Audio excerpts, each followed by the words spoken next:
Hello, I'm Joel Baird, the General Manager of Missoula Community Access Television, inviting you to this edition of Your Missoula. In this edition, we're going to learn about the bail project, and to talk about it in the studio is Riley Pavelich. Thank you so much, Riley, for coming. Thanks, Joel.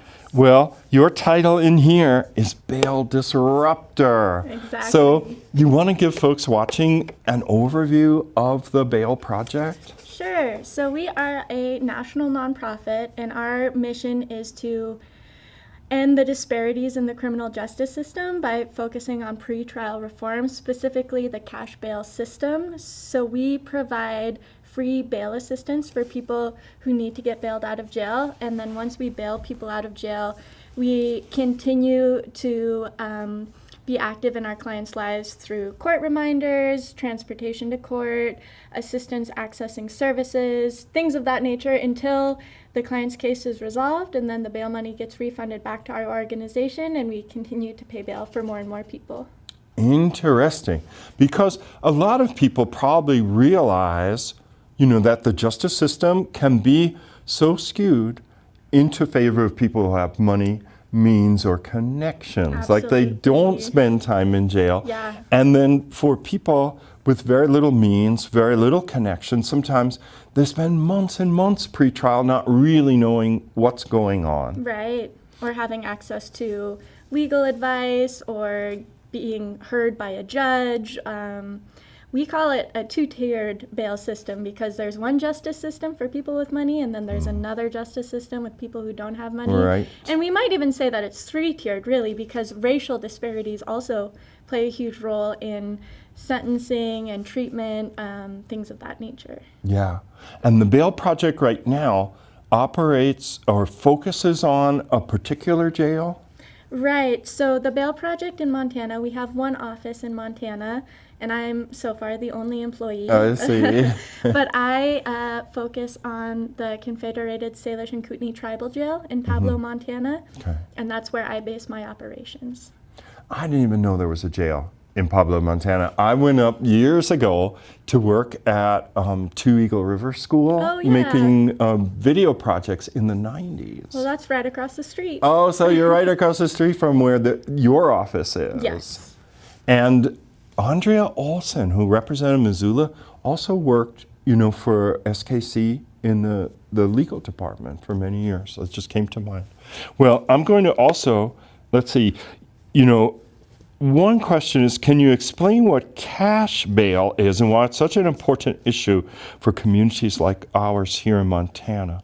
And, my understanding would be like, but where do I get it? Where do people come up with these ideas? Like, oh, bail is set at $10,000 so that the person has to come up with 10% or like $1,000 really, or something like that if they go to a bail's bondsman or something. Well, it's a very interesting, inefficient system, and the USA and the Philippines are the only countries in the world that use a cash bail system. But in theory, it's designed to ensure that people come back to court. Yeah. So, you're accused of a crime, not convicted, just No. accused, put in jail, and then the judge decides if you're a flight risk, if they think you're a danger to the community, and they will assign a bail amount based on that. But I found that oftentimes bail amounts are just set just because. It's like, I have paid bail for so many people who are in jail on driving while suspended. Just having a suspended license, not a threat to anybody in the world, and yet they're still being held on bail. But there's this assumption that there needs to be bail in place for the clients to come back to court. Yes. But how it works in reality, so people will be put in jail on pretrial, not convicted, nothing like that. The judge sets their bail amount. If you have money, you can pay the several $1,000s, pay it to the court as like a retainer, get out of jail, fight your case from a position of freedom, having access to resources, having access to being able to make money, your job, your family, all those kinds of things, and then your case gets resolved. And if you have come back to court and followed through, you get that money back. But if you don't have money and the judge sets bail, then you go see a bail bondsman, Yeah. and that's when you have to come up with that 10% of whatever your bail is. So if it's $1,000, you have to come up with 100. And that $100 you pay to the bail bondsman, you never see again. That's just forfeited. Even if you were wrongfully accused, even if the case gets dismissed, even if you show up for every single court date, do everything the courts ask you, you just lose out on that money. I didn't know that. Yeah, so it's, one of those hidden costs of poverty. Where Yes, it's very expensive to be poor. It is You get a so lot expensive. of slaps for checks that didn't match up by $5. You might get a $50 fine from the bank. Right, and so on. and like say you were put in jail and the judge sets your bail for at $2,500. If you've got that money, you just pay it to the court, and once your case is resolved, you get that money back. If you don't have money, you have to come up with $250 to pay to the bail bondsman. Once your case gets resolved, you're out that money forever. That's groceries for a week. That's you paying off the fines and fees to get your license reinstated. That's, your kid's birthday celebration money. I mean, it's just out of your pocket forever.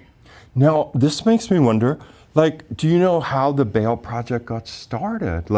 Somebody must have had a vision, this is really hard. And as you mentioned, Bail Project's national nonprofit.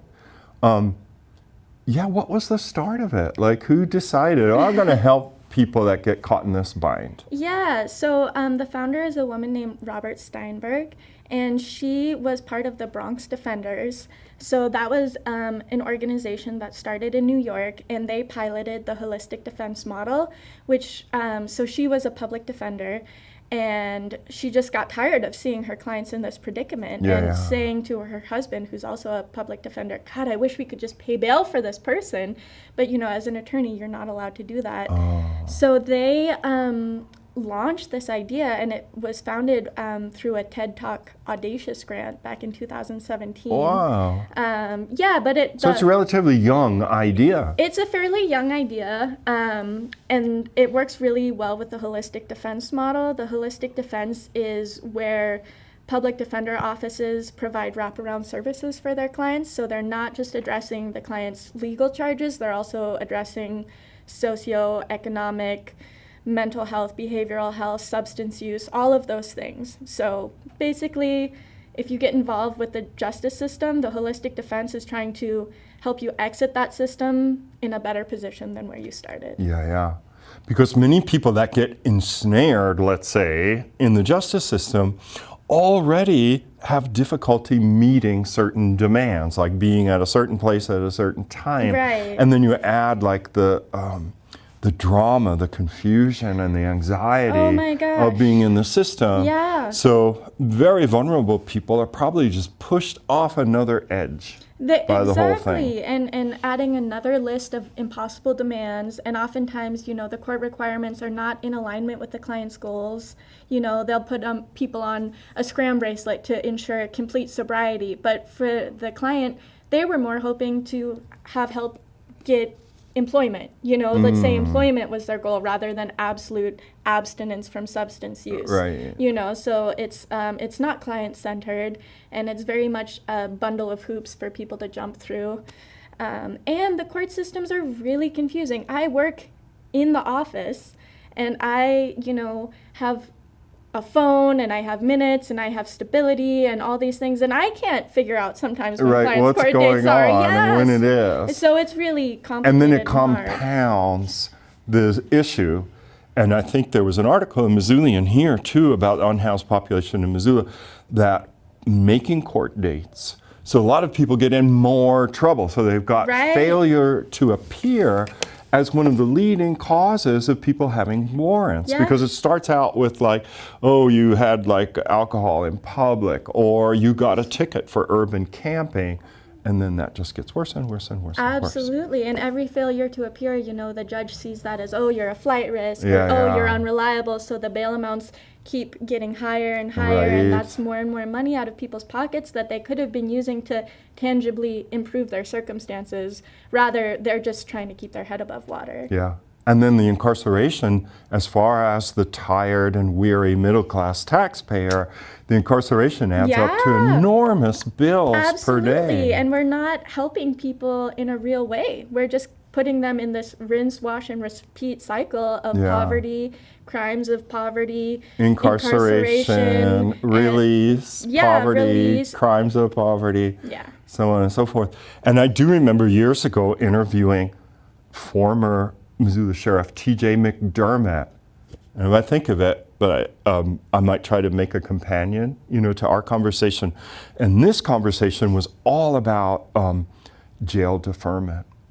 So Missoula had this enormous amount of hand-wringing before building the institution on Mullen Road, because this incredibly awful-looking addition to the beautiful A.J. Gibson Courthouse was the Missoula Jail for many years. And then as the town grew, it picked up so much bed need that they built this new facility, very ambivalently. People are like, okay.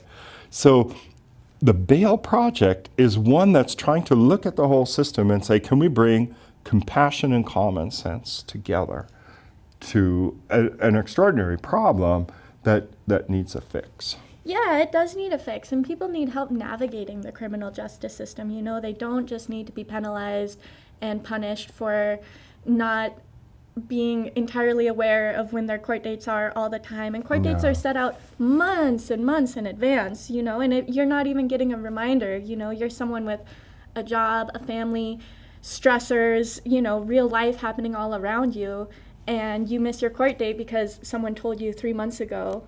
Right, And, what it was. and so much has transpired between then and now. And, little things like just calling someone a week before their court date and reminding them has a huge impact on jail return rates. In our program on the Flathead Reservation, for the Bail Project, we have a 94% court return rate for our clients. That's really impressive. Yeah, and people are like, oh, if you release people without cash bail, it's dangerous and they're going to go out and commit crimes and flight risk. But no, people come back to court. People just want to get this stuff over with and get back to their lives.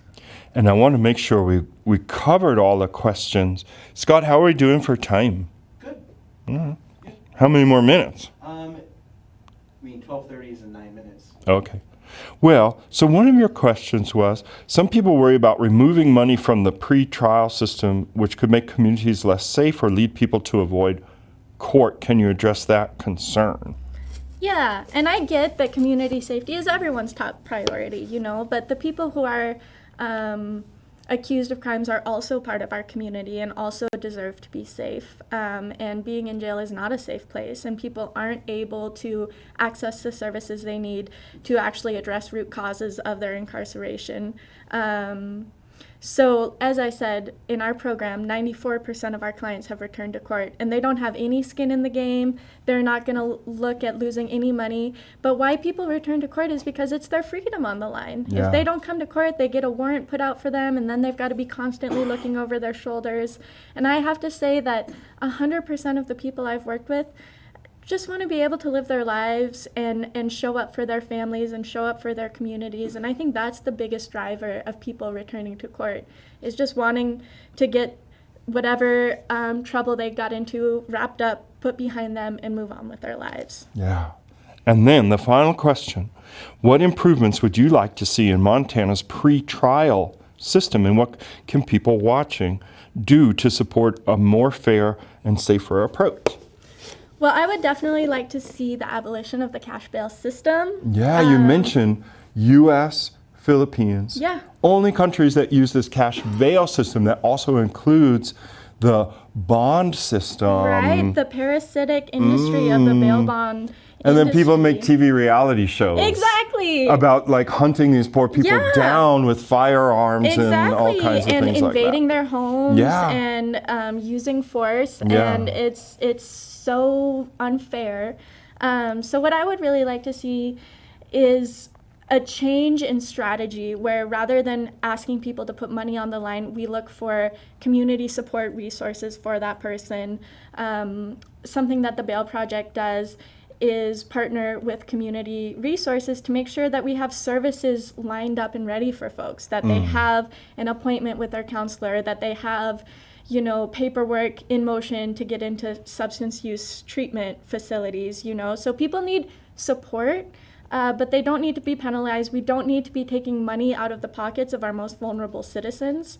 So I would like to see the removal of the money element from the justice system All right. and equalization of this two-tier justice system, and just give everybody support and access to resources and court reminders and help with transportation, and set it up so people can win rather than setting it up so people continuously fail. Yeah. It is kind of like an exercise in forgiveness. You know, it's curious that a lot of people have trouble with that, but some studies show, you know, that in families, people saying, oh, I did wrong, and then working it out, and this forgiveness is a very underrated skill.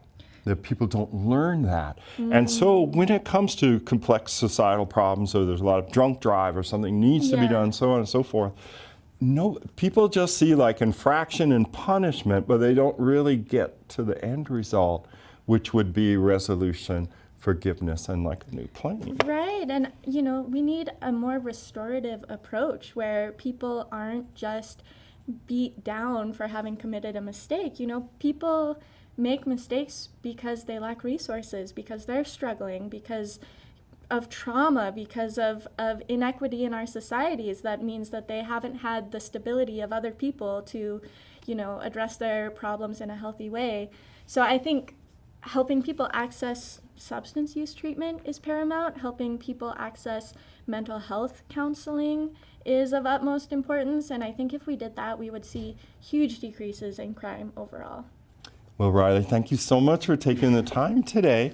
And I can refer people then to the bailproject.org. Yes, if people would like to learn more about what we're doing on the Flathead Reservation and also across the country, please reach out to the bailproject.org and see how you can get involved. Great. Riley, thanks so much for this talk today. Thank you, Joel. And for doing this noble work.